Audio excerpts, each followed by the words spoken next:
Hello everyone, it's Kay. I've just clicked a button, knocked myself out of the recording situation. I'm not in a position to be able to cut and splice and all the rest of it. I'm properly old-fashioned, but anyway, I'm here today with my two makes for today's 100 Things Challenge, which is DWP, Dances with Pit Bulls, 100 Things Challenge. I've managed to put together two more delightful little things, well I think they're delightful, that I hope you will enjoy.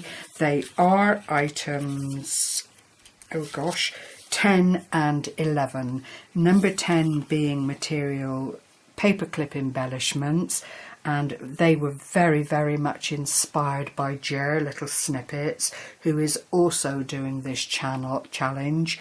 I will leave a link under this video. Perhaps you'd care to go along and support Ger too. She, like me, is wading her way through, albeit very slowly. I think it's the only way to do it, really. And the other person who has very much inspired today's makes is Scrapdaworld, Tmika, who has a wonderful channel. I'll leave the link underneath. She is a master at swaps in the USA, not for in this country sadly, but it is good to watch the swaps. It gives you a huge source of inspiration, especially when you're doing something like this and you don't particularly want to do large projects. The idea is to use up things from your stash without buying to make these 100 different things. And it appears from Dances with Pitbull's channel that you can actually do whatever you like within that 100 challenges. So if I sit here with a something I've baked or something like that, I've not gone completely dippy. I am just desperate for things to do and use things that I've already got in the house. So here we go. I will show you the material paper clips, and I am really very pleased with how they've come out. These are quite sizable paper clips, as I'm sure you can see, probably about 2.5 inches in length. And what I've done is used some material that I believe I bought from Scrimping Mommy a long time ago, and this is very much a Roses of Picardy theme running through it. Those of you of a certain age will remember your grandparents actually singing along to that song many moons ago. I can't remember who sang it, but I do remember hearing my grandparents sing along to it. And what I've done is just cut up a sparrow tail, as I've been told by Scrimping Mommy, that is what they're called. I had some very thin fleur-de-lis embellishments, which I've utilised on this and stuck down with hot glue, but it's quite a sizable embellishment, so it did take up a nice bit of room on the ribbon, which left me with a little bit less to decorate, being totally frank and honest. This is just some jute that I tied up into a knot, and lo and behold, it fitted with these bell roses that I bought, oh my word, so many months, years, maybe even 2 or 3 perhaps years ago, planning to use them, but because they are extraordinarily dimensional, as you can see, I couldn't put them on cards or anything, which was all I was really doing at that time. So they've come in very handy for this scenario. I've put half an applique, that's the white, underneath, layered a little piece of very thin lace trim on the top, and used a word embellishment, what does that one say, a smile, just to finish off. And I am absolutely thrilled to little mint balls to see that they've come out so very prettily. I was concerned when I started, but thankfully as it all started to come together, I actually grew to really enjoy what I was doing and felt that I'd vindicated the idea quite nicely. I went on to make 6. They are virtually identical, and that is what I tend to do when I get cracking. The words are different apart from one instance. I've just got you a bit closer. Apart from one instance where I've had to use happy twice because I ran out of different words, but I'm not against that. I think happy is a wonderful word to banter about. I've also used, as you can see, a little bit of glitter just to brighten up the roses a little bit and make them look a little bit more fanciful. So those are my 6, I'm going to have to go out a bit more, sorry, my 6 delightful little somethings. Move that one around there. I don't want to get into ironing these bits or anything, but I may well have to, because those little tails are kind of flapping around very, very disrespectfully, but there we are. There is, sorry, I've got to just do a little, I am so fussy, this is why these things take me such a long time to do, but these are my 6 material embellishments. Would I go on to make more? Yes indeed. I think, you know, as long as you've got the requisite items in your stash, it's a lovely thing to do.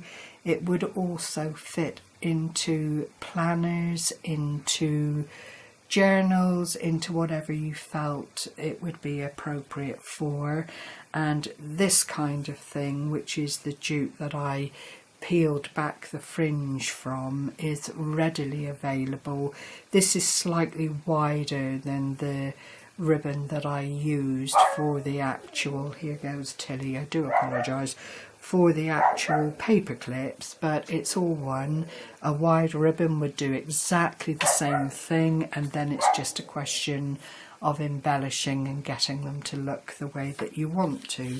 So I'll move those gently out of the way and go on to Tamika's 1-page 12 by 12 little mini albums. Now this is a paper stack from Lemon Crafts, and it is very much like Forget-Me-Nots. I just love the blue in this, and I know several people who follow me quite regularly will enjoy seeing the blue predominantly like this. I've backed and backed, used this rather lovely ribbon that I bought long time ago, many months ago now, and the flowers, used a Martha Stewart punch to make the leaves with, and just raised it up on another flower die so that this beautiful flower, also from Lemon Crafts, comes into its own. It really is very pretty. You open up the booklet and it's lined with navy blue embellishment there, and this is just the Martha Stewart punch, and I've utilised it up through each of the pockets here, just so that it gives a nice inside as well. I've used the Velcro dots to seal the pockets because I didn't particularly want to use magnets, and then you can see there is quite a deep, albeit narrow pocket that you could put little photo mats into if you wanted to, or tags or inspirational messages for the recipient. And when you turn it over that way, you see the workings of the little mini album, and it really is a super quick project to do were you to want to make things to put into racks or to send little money gestures to family or friends with a little card that would just sit inside the actual making of the album. I've made quite a lot of these in the past, and I do find them to be very, very useful indeed. So I'll just close that one up so you can see how it goes. I've just anchored the ribbon down on the spine to keep it safe and keep it where I want it to be, and it really has just taken a little bit of hot glue to anchor that down, but I'm really pleased with how that one came out. And the second one I made is the monochrome.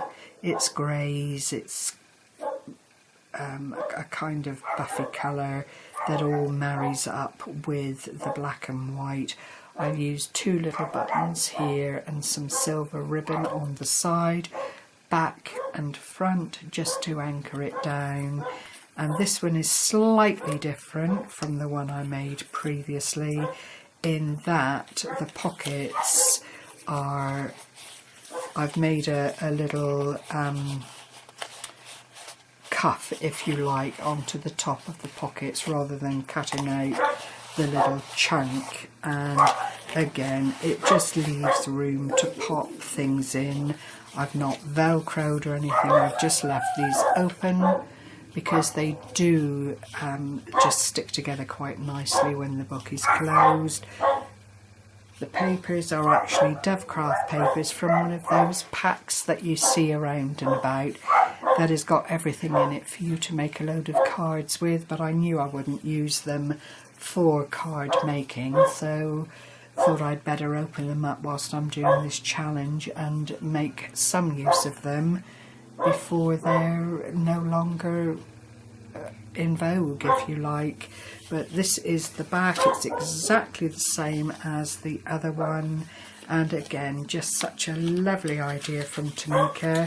There are variations on this in that you don't fold and anchor these pockets, you just leave them open to be able to open them up for photo mats and that kind of thing. But we're not really a nation that does the old style photographs in this country, so it would just make a nice gift, a token gift pocket for anybody that you wanted to send a little gift to, as I've already mentioned. As I say, very, very easy to put together and quite reasonable to post, because at the end of the day it is just that one 12 by 12 piece of card, a little bit of embellishment, and you know, Bob's your uncle, Sally's your aunt. It's not an expensive project to send to one of your friends or subbies or what have you. So I hope that's been of interest. I can only say yet again, thank you to everyone who is following me in this endeavour. I have received some really, really beautiful comments from some very, very kind ladies, and the encouragement and the fact that you're enjoying seeing these projects is just so, so lovely. Our crafting community is, in the main, a wonderful thing to be part of, and this has proven yet again to me that for all the silliness that can arise from misunderstood comments or just people generally not appreciating what someone else is making, it's few and far between the kindness that is out there that supports you and makes you feel blessed to be part of the community. So again, thank you very much. Please stick with me.